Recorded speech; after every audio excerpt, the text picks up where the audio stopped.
Hey, everybody, we are getting started on our magical group evening together, our Team Thrive community meetup and coaching call. I'm honored to be the coach du jour tonight, Lilia Ronan, and we're going to get started talking about how to break a plateau. Naomi, do you mind sharing with us just a little bit before we get started? Sure. Sorry. So I keep hanging around this 1 or 2 pound range. And every time I get there, I kind of just get comfortable and excited that I finally hit that point. And then I just can't seem to break that point. And, I actually just started the diet bet. So I'm hoping that maybe that gives me the extra kick I need to just go into it even deeper and just break this stupid plateau. Hmm. Is it okay if I ask you a few questions? Sure. When you say plateau, do you mean like staying the same number or going up and down in the same range? So, for the most part, for about 2 or 3 weeks, I had been staying in the exact same number. And then my Mm-hmm. daughter came home for a few days. So I went up a little bit. And now I'm back to that plateau number. Okay, great. That's like a really great example of what a plateau really is. Thank you so much for sharing. Hey, Yoni. Mwah. Good to see your face. Charlotte, you wanted to share?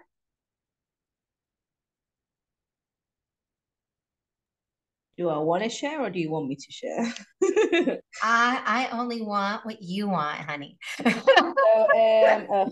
got a long list, my love. Don't get me started with what I want. No, I'm just I'll be kidding. like Santa Claus. We're almost in the Yeah, season, right? yeah, you'll Making be a list. Sydney Claus, yeah. Um, so what is mine? So me and Yoni have been working like the last month or so, and I did break my plateau, but it's kind of the routine. So my original goal was to get down to 80 kilos, which I did quite soon after I started to be, and I've maintained that for like a year, which is amazing. And I got down to 77 and this and that. But my new thing is like, so say this week I've been very like anxious, first time in my life ever I've had like a low appetite. Usually it goes the opposite way. So clearly mindset has changed a little bit there. But what happens is even though I've got down to like a bit lower than the 80, which was I was plateauing at for a while, I'm doing the same routine as last time. So I'm keeping everything at bay during the week and I'm behaving myself except for today, but I know my mistakes are today. But then over Shabbat, and it's not necessarily because there's no change without change, and all of the rest of it. I do that. Like I lowered my even tuna intake from a whole can to a half a can. I lowered my whatever it may be, like a third of a cup to a quarter of a cup of chickpeas in my salad. Like I did change all of that, but I feel like I then go from the new plateau now, which is like I don't know 78. So then I put the weight back on over Shabbat, and then I get back down to 78. And then I do the same thing week in, week out. But like, listen, yes, thank God it's like another little couple of kilos less. But I feel like I don't ever sit and do what I do on Shabbat. I don't have those huge meals. I have salads. I have lighter meals. I'm on the go. I have lots of thyme and vegetables. And then on Shabbat, it's not just necessarily sitting down and having these meals. It's also like I'm preoccupied all day with the kids, let's say. So I don't have the same amount of time. I don't do the same food prep because it's bigger, it's carbier, it's whatever it may be. But it's the same routine of this 1.5 to 2 kilos going back on and losing it again, going back on and losing it again. It's like, even though it's a bit of a lower one now, I still doubt in my mind, like, okay, well, what's next? Okay. Well, first of all, thank you so much for sharing. And it's great also to hear, and it gave a lot of people a lot of insight into how Yoni's been helping you kind of make nutritional changes, which is fantastic. So we're going to talk about 6 points tonight. And each of these points is something that you can learn from your plateau because busting a plateau is really fun. But like Charlotte said, there's always another one. And learning how to navigate a plateau, like with your mindset, with your strategy, with your tools, is huge because it's going to come up. It's like a normal milestone that you need to adjust to in order to be successful long term in your weight loss journey. And that's what you guys are all here for. So, number one is I shared Alana's one of her great mindset plateau videos in the group just now, and you guys can go in there and watch it and hear her words of wisdom. And this is one of my favorite videos that she created because it's from when she lost weight in her last baby, when Ayala and I were doing certification. 1 second. Yes. There are two. This is one of the plateau ones. Yeah. There was one that she also did just for coaches. Like, I think this was like a plateau one she did in like an office hours. And then there is also another one that is also great that we used to reference. So I'm just putting it out there. There's more than one. That is true.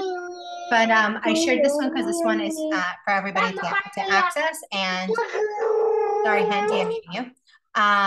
And yeah, and it's really great. But there's a few things that I would love to hear your guys' input on, ideas on, what it brings up for you. And it's great to see her, you know, a whole baby ago and in a different space, how every single time she goes back to the basics in order to lose weight. And this was one of the first times that she said things like, no one's above the tracker. You know, that self-awareness is after for her everybody. second. This is after she gave, I think this was after. Right, after her second baby. After Julian, not after now Gideon. Right. Okay. So number one, I want to start with is what I feel like is the one that we resist the most. So can I have you guys permission to start with the one that I think will make the biggest difference, but might be the one that you've been ignoring? Raise your hand. Give me a hand if like you can go with me on this. We ready? Okay, great. Unconditional acceptance that you have a weakness. Okay?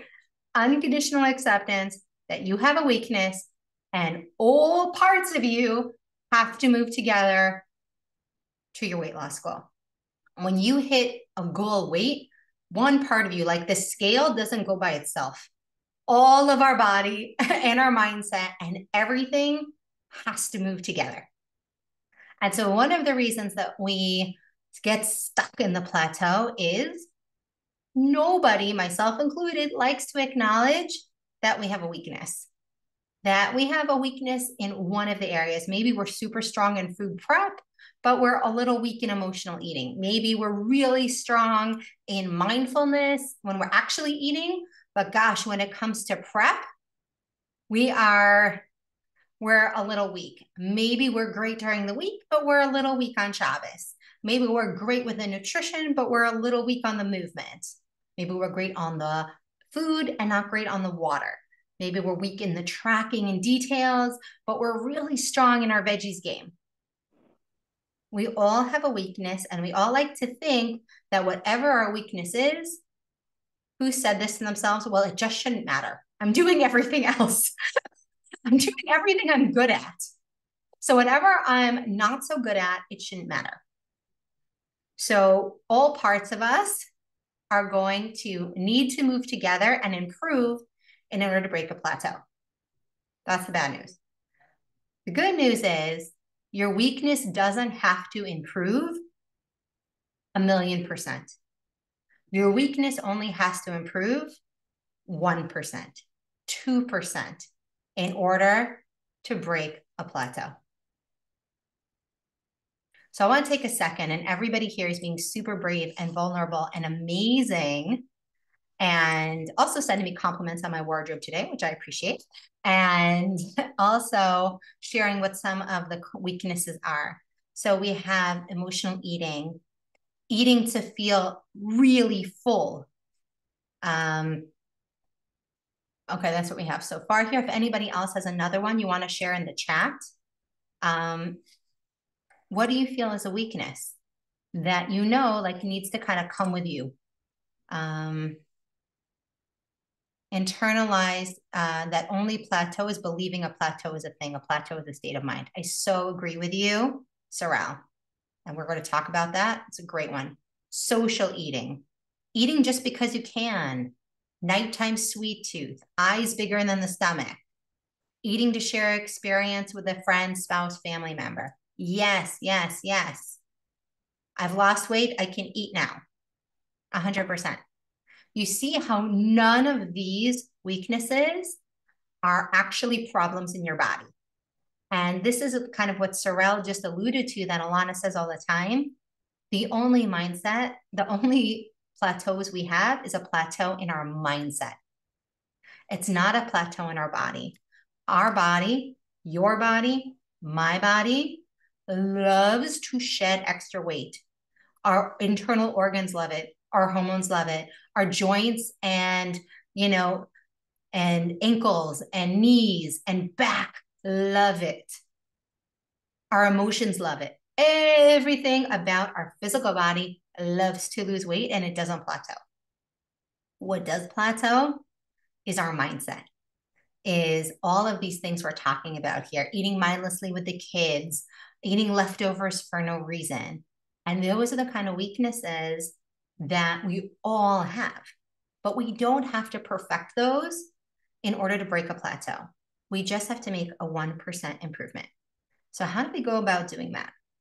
We go about doing that by being very intentional in picking our weakness, the one you wrote down, and asking, how can I quantify improvement in this area? How can I quantify improvement? So eating mindlessly with the kids when there's leftovers around. How can I really look at that area of my tracker every day? And that's the area I need to be super detailed with. And I need to actually put increased awareness around just that one extra time right now. Okay, today, I'm going to track every bite I take from my kids' plate. I'm going to track if I stop myself and pay attention, or if kind of like at the end, I just track whatever I ate. If it's about sharing an experience with a friend or a family member, I'm going to be really intentional and focused on shared experiences around food, and very intentionally practice disassociating the food itself from that incredible intimate experience. And instead, I'm really going to focus on the relationship and let the food just be there. And I'm going to practice not making the food the thing. So that means sharing, it means eating, just practicing decoupling that. And every time I'm going to write down, I'm actually going to seek out times to eat with friends or have an event and maybe remove it from food. Maybe encourage us to take a walk instead of eat. Or if someone invites me out for coffee, I'm going to intentionally go into that looking forward to how am I going to navigate that in a different way and get excited about change. Amazing. Sorel just said definitely took multiple plates of food at a friend's house because he really wanted you to enjoy all his vegetables, even though it was just veggies. You should have stuck to plate it and not try to please him. People pleasing, a whole section of it that I teach, it's like a super thing. It's a real thing. So one of those things is to just say, hey, how can I make this quantifiable next time in an area where I can people please? So if I had 3 plates of food to please somebody, and it took me like the whole time to recognize that I was people pleasing, like how early in the process? Maybe after I had like a plate and a half, maybe when I'm going for seconds, like at what point can I recognize I'm people pleasing? Take a deep breath and like let it go. How early in that process? For me, if you go back to my YouTube channel and you listen to all of our old Sunday night calls from like 2 years ago, you'll hear me say how Sundays, like I ate ice cream or I did this, like always Sunday.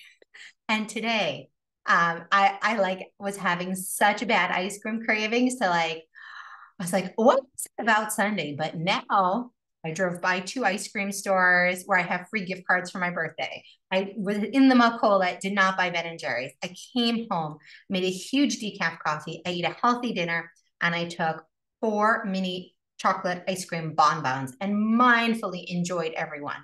That's like super, like what you can tell, right? It's something very tangible. I can see how far I've come in that kind of emotional eating. And that's the way that you can make something very recordable, very trackable, and really appreciate how far you're coming in what was a weakness. And that's what's really going to keep the weight off forever and help you break plateau after plateau after plateau. And it's just going to create the sense of empowerment and pride. I want to pause for a sec and take questions. Who has a comment? Who has a question? Something to ask on this? And I have a cool story to tell you guys next. Please, Naomi. So what you described is very relatable for me, but I have a different question. Yeah. A lot of my emotional eating comes from specifically like stress at work.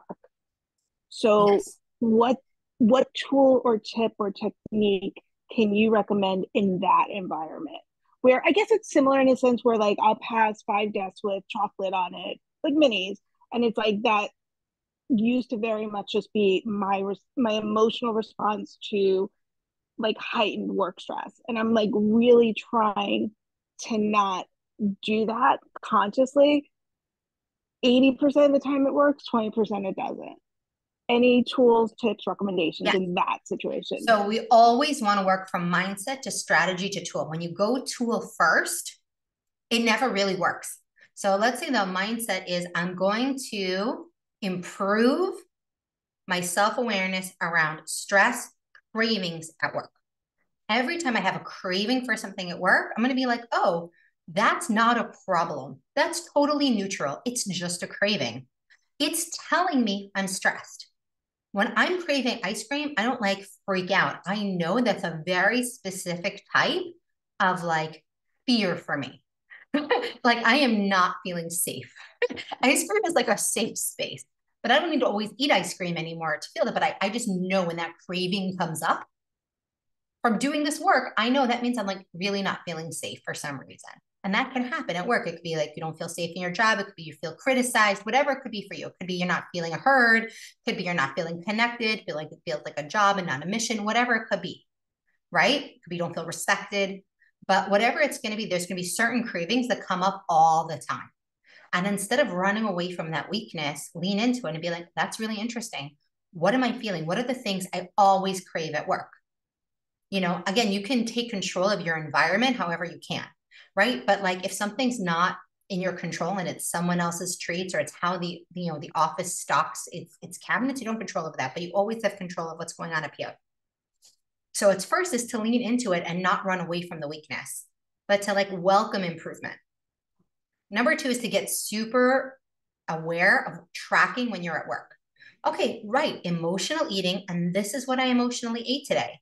And the next day, just try to improve it a little bit and ask yourself, like, is this a 10 on the emotional, like, I can't tolerate this scale? You know, is this 3? Is this a 5? Start to grade yourself like, wow, like really, like, wow, this work environment sucks.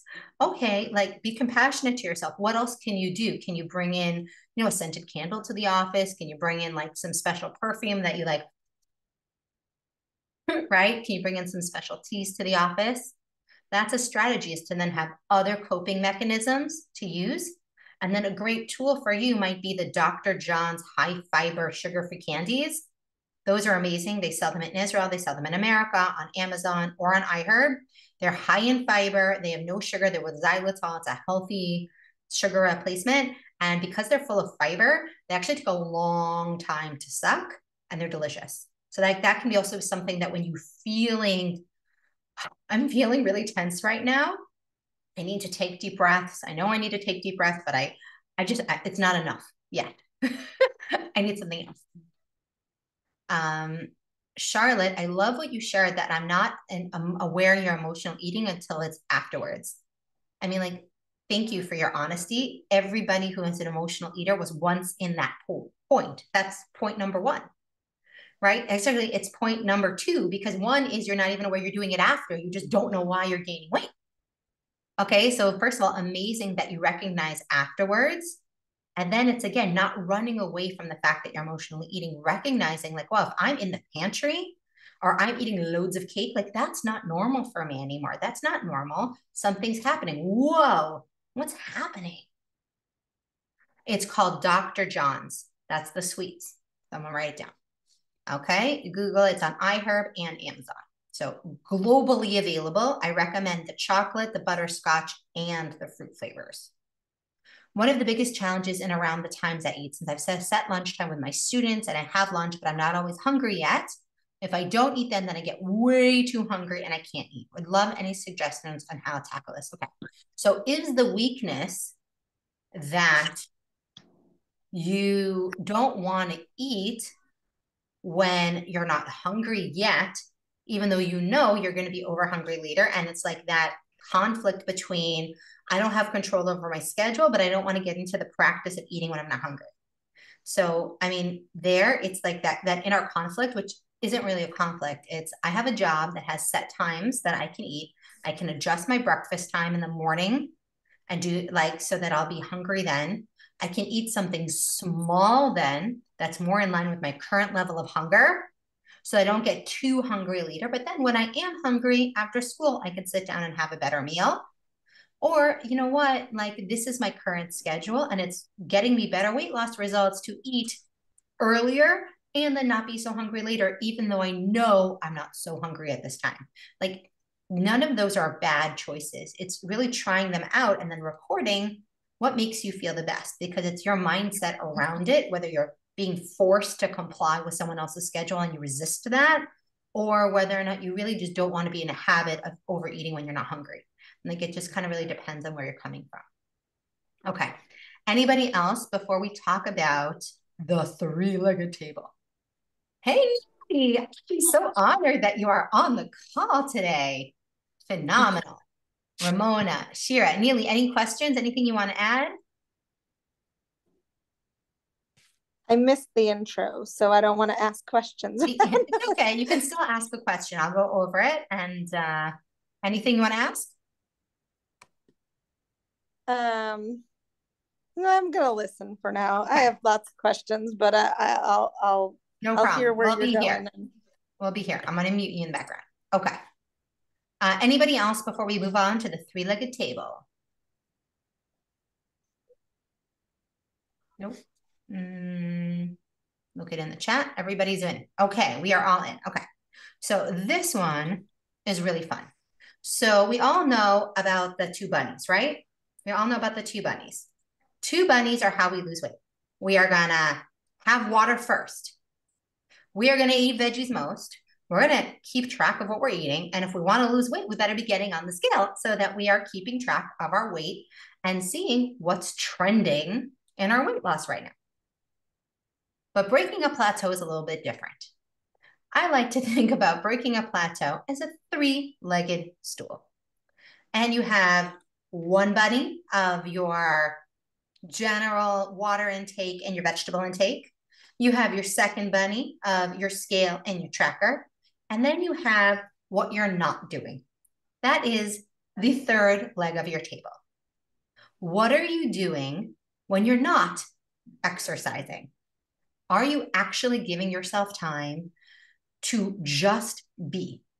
Or every single time you're not actively doing something, like you're busy sitting down, but you're working, or you're being with friends, like you're never just having quiet time. You're never taking deep breaths. You're never sitting with yourself. You're like, can't do that. You're not giving your mind a chance and your physical body a chance to just rest. Also, when are you not eating?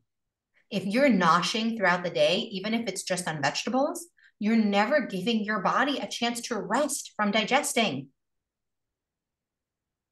Are you able to check in with, hey, am I being dinner and done? Is there like really enough time for my body to not be using food and instead work on repair, instead work on balancing my water retention so I see the scale going down more consistently, so I'm not like constantly involved and thinking about food? And when I'm not awake, how long am I sleeping?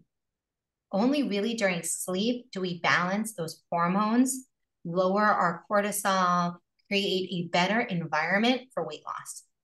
And so very often we're in a very stressful place and maybe we're stress eating veggies, which is awesome. Way better to be stress eating veggies than stress eating chocolate. But if we're still stress eating veggies and we're eating constantly throughout the day, and after dinner, we're still veggies. Okay. Or we're having, 3 Lily's hot cocos in the evening. Okay. There's just never stopping putting stuff in your mouth. you might want to check in with, that might be all I need to do to break the plateau. If I'm going, and I'm sleeping 5 hours a night, getting more sleep might be the only thing you need to do to break the plateau. If you are working out and taking a walk and you're very active in your day, even mentally, like you are just always on, and your brain never has a chance to have quiet, to reset, that constant adrenaline and stress on your body could be all you need to do to break a plateau. What do you guys think about the three-legged table? Does that resonate with anybody? Any questions about that? Does that feel weird? You're like, oh, can't be that. Can't be that. Or I wish it wasn't that. What do you guys think?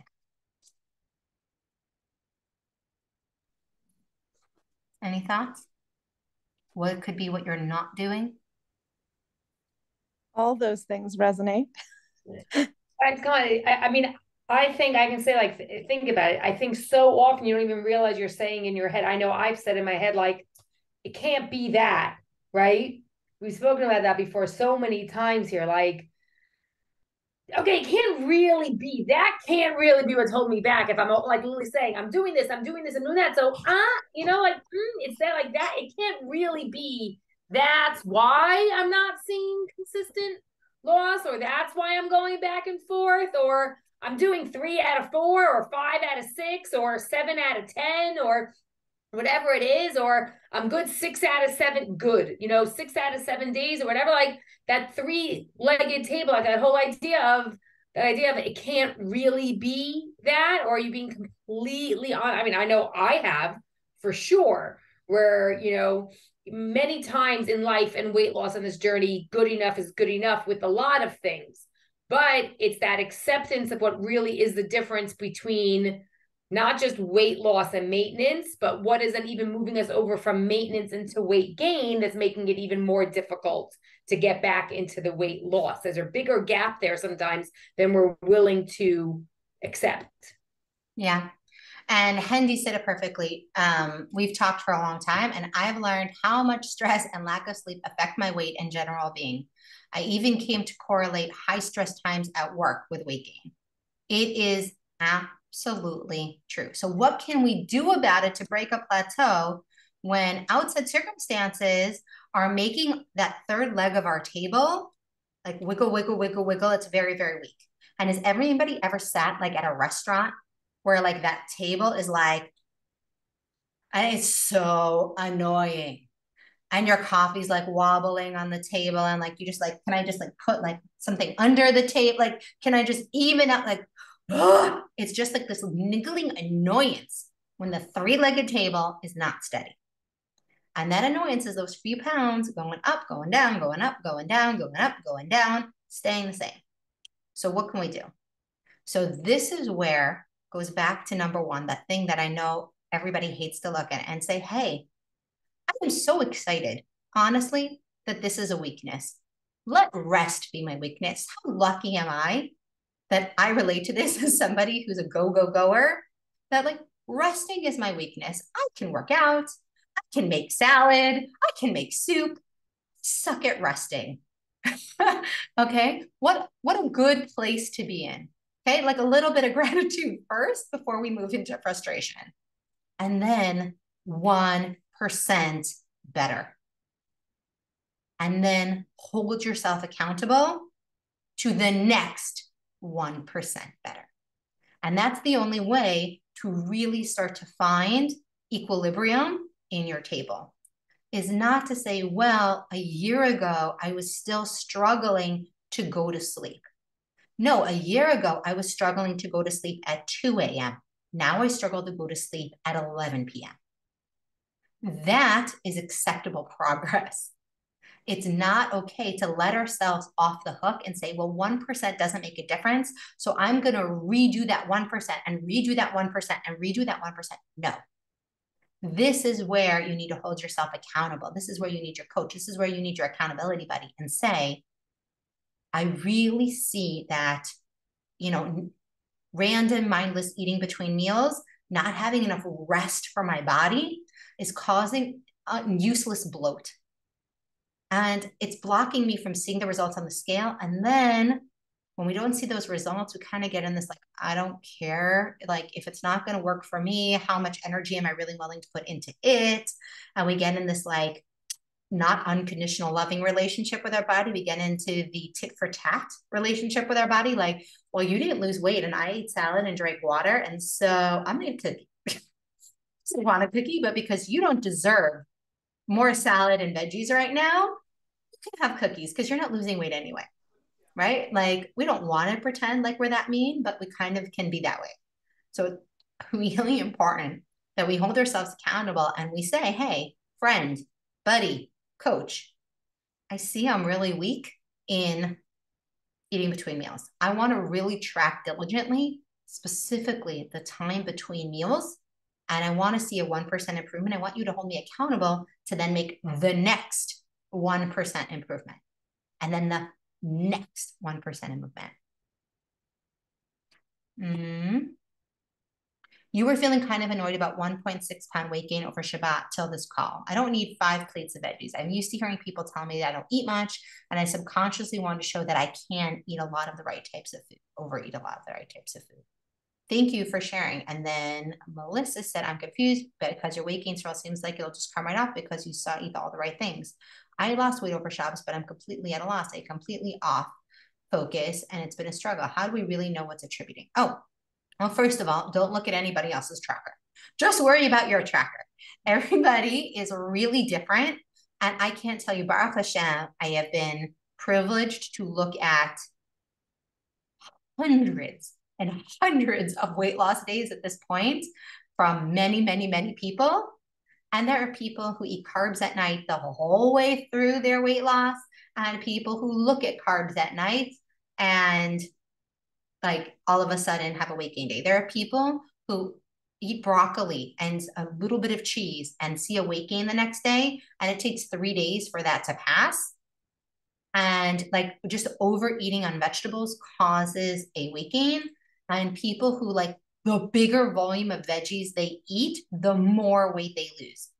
Everybody's body and hormones and stress response and digestion is very different. And you have to remember there's a difference between talking about the scale and talking about body fat.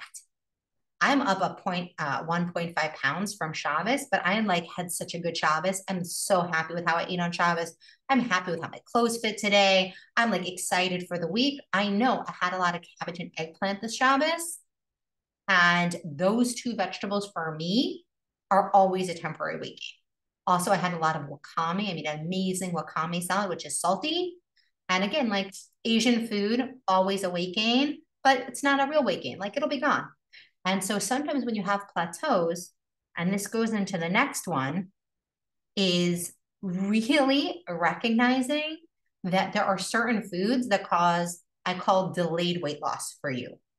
Recognize it, own it, accept it. I don't like avoid soy sauce or miso or wakame because I know the scale will be up the next day. It like doesn't phase me anymore because I've seen it over and over and over and over again on my tracker that if I zoom out and I look at a month or I look at a week, it has 0 impact.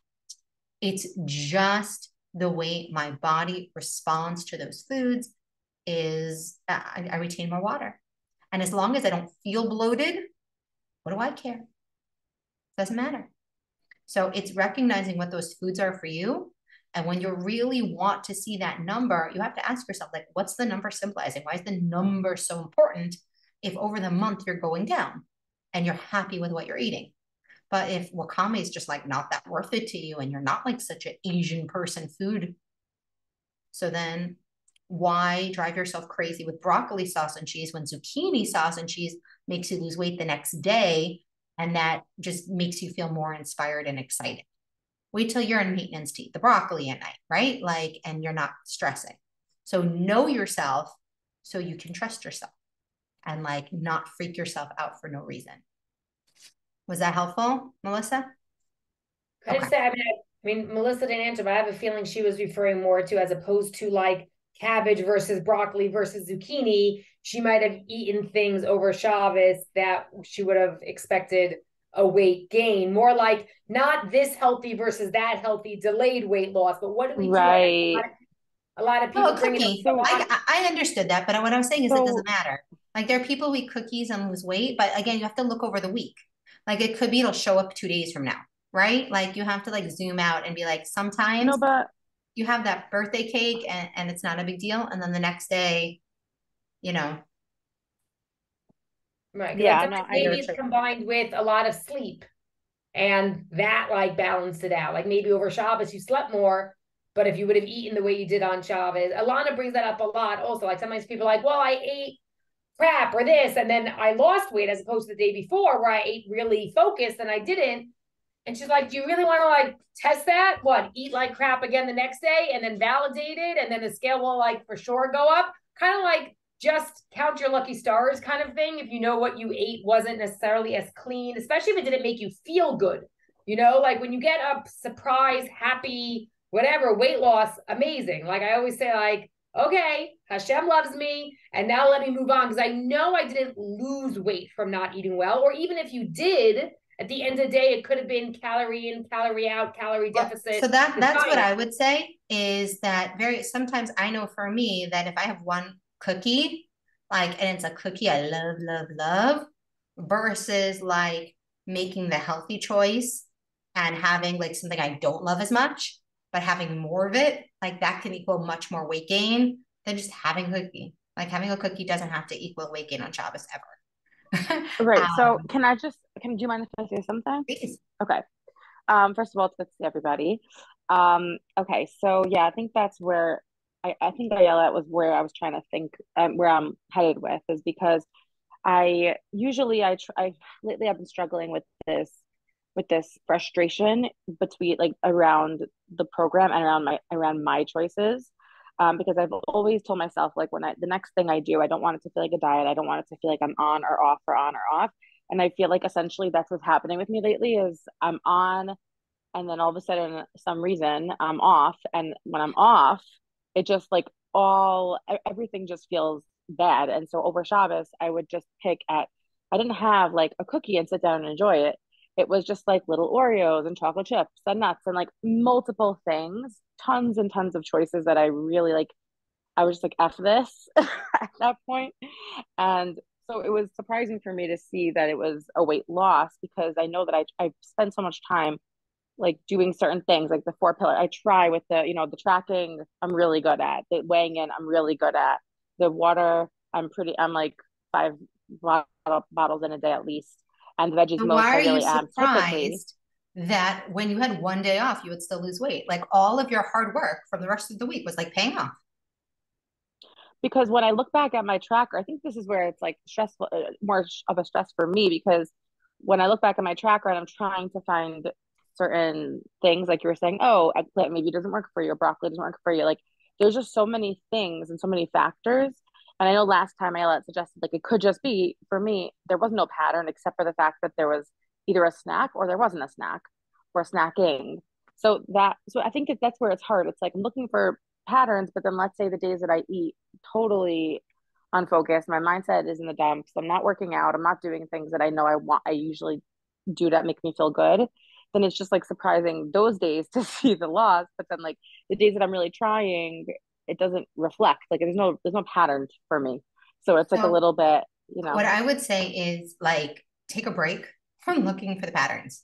Take a break and like live your life, focus on the bunnies and let it go a little bit. And then after 2 months, after 6 weeks, pick all your trackers and then with your coach, look for patterns and like without this like strong emotional attachment to need to find a pattern. You're talking about someone who tracked like for years. And so the patterns just became apparent. It's not always like for me, I wasn't so consistent and like I had the same breakfast and the same lunch and the same thing to where it's really easy to see patterns. But they'll show themselves to you if you relax and enjoy the journey. And that's a really important part of the next step of really seeing progress and breaking a plateau is not to hold so tight. We know this whenever we hold so tight to any relationship, we end up creating an inner defensiveness, whether it's a relationship with our spouse or with our kids or with food.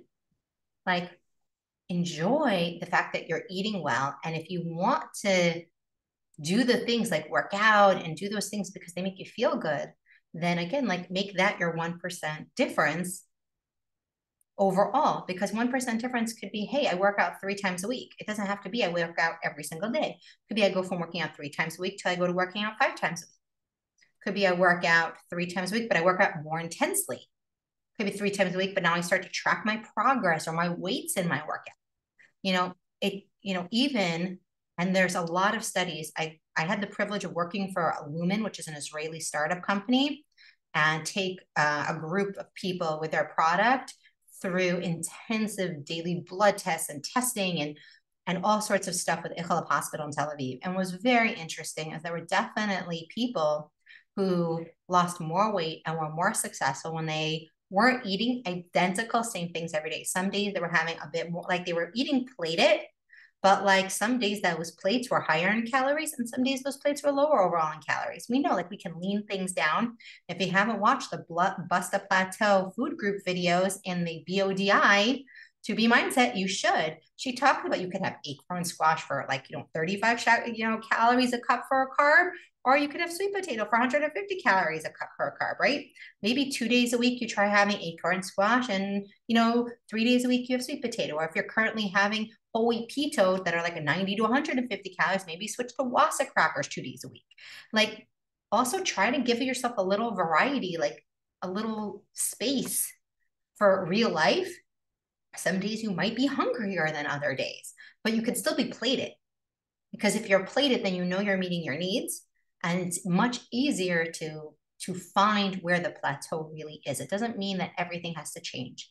It's finding what's your real weakness and focusing there, because it's going to give you the most leverage to really break the plateau. If you just tweak your strength, then it's possible it'll be enough to see a change, but maybe yes, maybe no. Okay, so right now we have 15 minutes for questions. The last thing I want to share when it comes to, am I willing to look at my weakness and give it a 1% cumulative change, right? Is one of my favorite quotes from the video from Alana that I shared in the group is, how badly do you want to lose weight happily? Healthily. When you're especially eating healthy foods and you're really getting into the health stuff and you're really having fun with the recipes, how badly you want to break that plateau is going to mean how badly you're really willing to look at that weakness. You're really willing to track the area that you probably least want to track. And that just might be tracking just the specific times that you're eating off your kid's plate that you just want to say F it. Like have an F it section in your tracker. Every time I feel F it, this is what I ate, and watch that improve month to month. And you're going to watch your weight loss also improve if that's kind of been your MO. Okay, let's take questions. I'm here. Ask me anything about breaking a plateau. Specifically, you can ask about unconditional acceptance of your weaknesses, recording progress, three-legged table, mistakes, anything you want, anything we covered, anything we didn't cover. Sorrel, did you just move your hand, or you were just waving? Great earrings, by the way. Is that a hand up, Neely? Yes. Yeah, I have Go a for it. question. So is there any sort of correlation between the longer you've been in a plateau, the harder it is to break it? Actually, it would be the opposite. The longer you've been in a plateau, the easier it is to break it, especially if your plateau isn't that you're eating and working out identically every single day. and then you're in a plateau. That would be harder to break than I just been less focused, or I've been more stressed for a long time, or I've kind of been at this weight. After you've been in weight loss for a long time, if you've been kind of in maintenance mode for a while, it can actually be good for the body and even easier to get back into weight loss mode once you get that mindset back in and willing to look at whatever it is that's the actual problem. Lily? Okay. Yeah. I think it was brought up a little bit in the beginning, but I think it'd be helpful if maybe you went into, like, we kind of, like, you touched upon it for a second, because people brought up different kinds of plateauing, meaning you touched upon in terms of staying the exact same number. Is that a kind of plateau? versus, and you talked and you mentioned it, but I think people really need to hear, because I think this is part of the honesty. What are you actually calling a plateau if you're going up and down the same numbers? Because like we always say, because then it means your body can lose weight. So what is going on that you're in that kind of plateau versus are you going 5, 6, 7 days, at the same number? And like you said, eating the same kinds of things. So I think differentiating between the kinds of plateau, both physically and therefore then mentally, might be something to review. So a plateau, what we like to pretend is a plateau is for a week or two, the scale is not moving. I am invested in weight loss, and I've put in 2 weeks. I've put in 3 weeks. I've put in a month. And beginning of the month and the end of the month, I'm the same weight. I am at a plateau. Well, maybe you are, maybe you're not. Maybe you lost pounds 1 week, you put them on 1 week, maybe you're losing during the week, maybe you're gaining on the weekend. That is 100% a mental plateau. That means there is a weakness that you need to make 1% improvement on so that your weight gains will be less and you'll have more weight loss or maintenance days. And therefore you will see faster, more inspired progress. If, like Naomi said, you're like 1, 2, 3, 4 days, 5 days at exactly the same weight, I call that like the best. When I have clients who are experiencing this, I always tell them that is taking your old low weight and making it your new high weight. That's your body reorganizing itself, adjusting your water weight, and stay consistent, increase your water, increase your sleep, and you're going to see that that will become your new high, what used to be your low. So get excited about that. And the more you invest in the water and staying consistent and the sleep, that's really where you see like you move down significant numbers. And it's actually very exciting. So it's something that's not a bad thing at all, especially if you're someone who's more consistent in your eating and you have consistent breakfasts and consistent lunches and consistent dinners. And, it's just sometimes your water's off or you're stressed.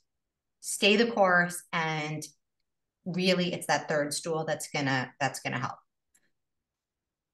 Okay, questions on the different kinds of plateaus or plateaus you've experienced. Maybe you just want to know you're not alone and know we've experienced something that you've experienced, which is also always valid and worth sharing. Leora, Hendy, Bela, who have we not heard so much from? Shira. Melissa, sure, you too. I could share. Yes, go for it. Yeah.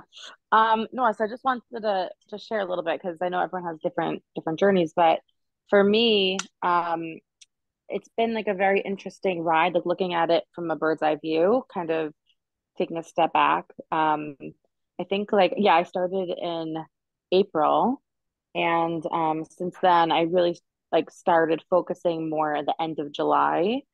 And since then I've lost about 11 or 12 pounds total. And sometimes it just gets, a little bit frustrating because looking back 3 months, 4 months, I'm pretty much around very similar to where I was. So it's not necessarily a plateau from day to day or week to week.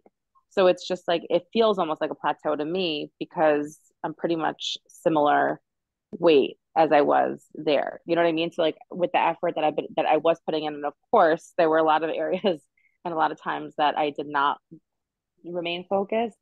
I think that's where it feels like a plateau for me, even though it's not an actual plateau. I'm so happy you shared that because let's talk about realistic expectations. One of my favorite things when you actually hear any of Milana's videos about her weight loss journey, she talks about how she lost 10, 15 pounds and stayed the same for 10 years, 5 years, 3 years, lost another 10 to 15 pounds. And she stayed the same for 10 years, 5 years. You know what I mean?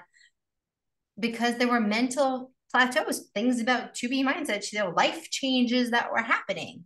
Part of what she did with 2B mindset was clear out all the emotional junk and tell you straight. You want to lose weight all the way to your goal? If you can get out from under your mindset weaknesses, you can follow this and you will do it. It will happen.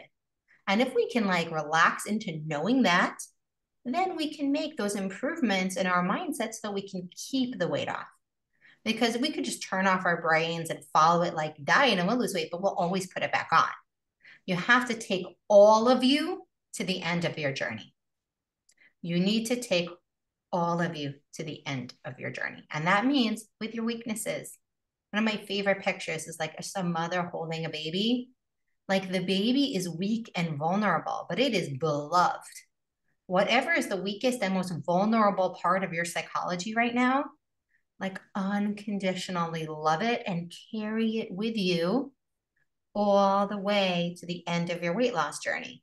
And yes, sometimes that means you're going to have to carry that emotional eating side. Sometimes you're going to have to carry an effort section in your tracker all the way. And like I should have a Sunday section of my tracker just to see how my Sundays themselves have improved over time, but they have, because it's just 1% difference. So you just keep going to the next 1% and the next 1% and the next 1%. And you just carry whatever that weakness is. Slowly it'll grow up, it'll mature, it'll become a teen, it'll become a toddler, it'll become a teenager.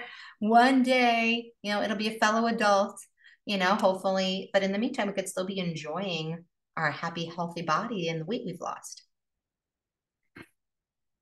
Okay, Yael, you've been really quiet. Anybody else have anything they want to ask or share? How do I do that? Hendy, can you be more specific with your question?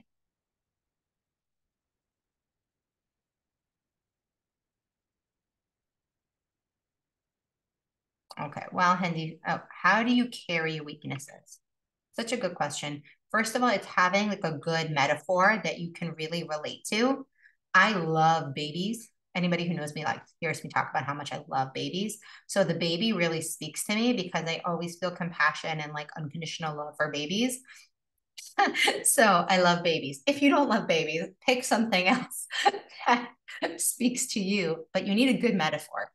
When you find your metaphor of what you'd be, maybe it's a designer handbag, right? Like it can be like it gets chipped, it can get hurt, but like it's a pleasure to carry that thing. Designer handbags aren't my thing, but whatever it could be for you, something that's vulnerable, that needs care, that needs some attention, that you're willing to take with you on your journey all the way to the end. And then every time that happens, it's really also making it measurable by specifically creating a section in your tracker for emotional eating, or for what you eat off your kids' plates, or for what you eat off the cutting board.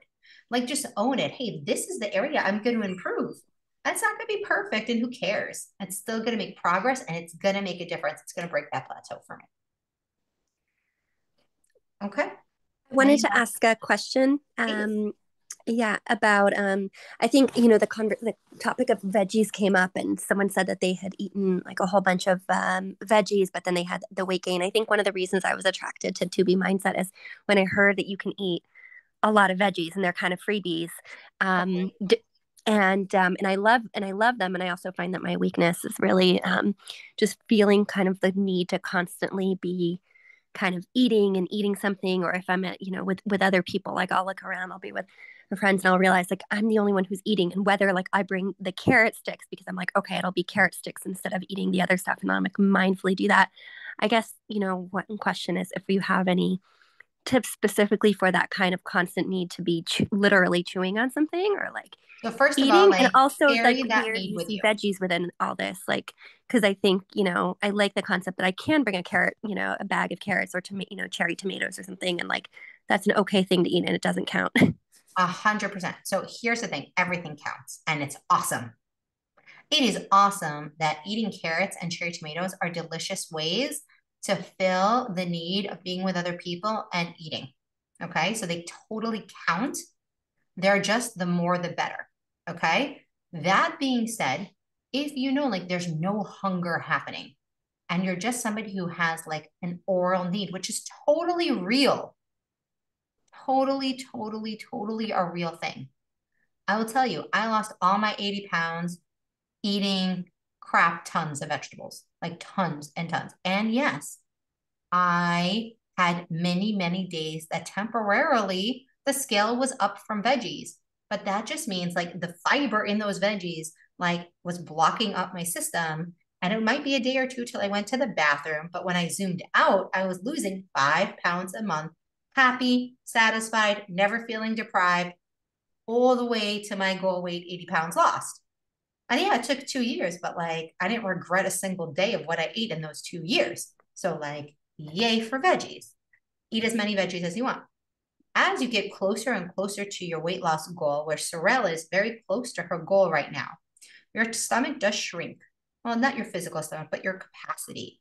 And one of the things I saw was the more that I was in my goal weight range and the longer I've been like keeping up 4 years now, I really couldn't tolerate physically the amount of veggies I could eat emotionally. And it was really time to make sure I was looking at that weakness, taking that baby with me and being like, I'm going to help you grow up.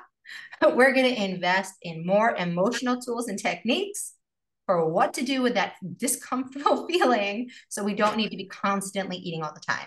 So increasing your water can be very helpful. But again, also you could have too much water. I just got my blood test results and my sodium was like just in the healthy zone, like by this much, right? Which means like, okay, pay attention. Like I'm right at the border of like what's still good for me in terms of my water intake, just keeping an eye on it. Okay.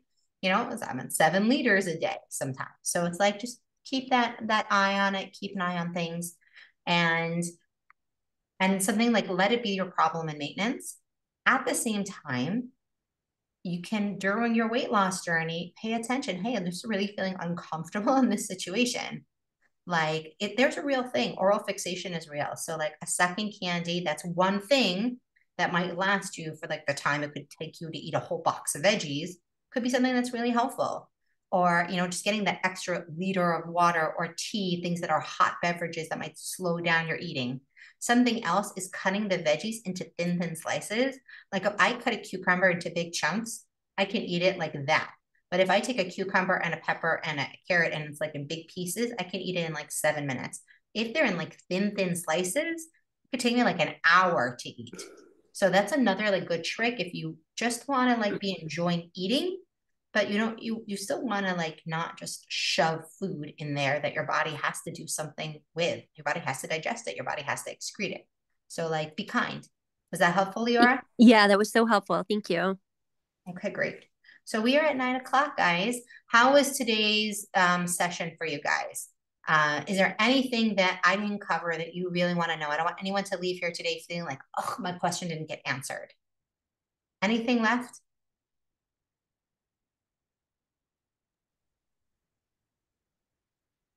Okay, I'm so happy that it was helpful. Amazing. Wait, Neely, was that you? Yeah, I guess Please. it's just like how do you, like, you talked about identifying what those weaknesses are. Like I feel like sometimes that's like the sticking point. Like I That's why sometimes, having like the last thing here on my thing is like ask for help.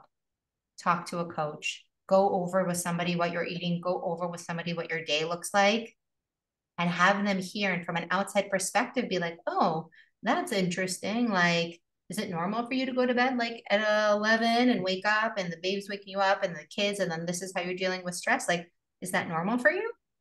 Is it normal for you to be eating off the kids? Is it normal for you that like all your proteins are also carbs? I'm saying this because I know you. Like, is it normal for you